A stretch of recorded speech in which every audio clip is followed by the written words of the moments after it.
So we're in Fresno, California. We just finished installing a couple shutoff valves and connectors here. So these are brass craft 5/8 OD by 3/8 compression.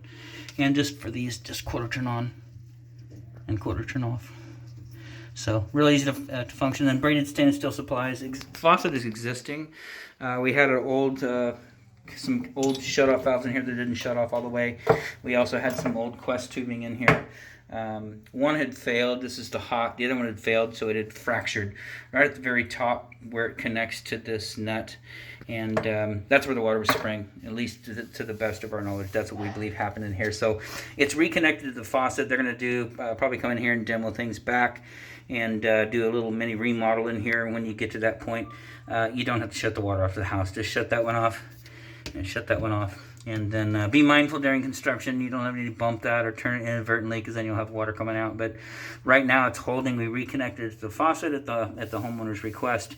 Ran some water down, and everything looks good back there. So that's why we believe it was just a Quest tubing on the cold side. This was the hot side, still connected. The cold side was the one we believe was fractured, and that's all the old items that were in there.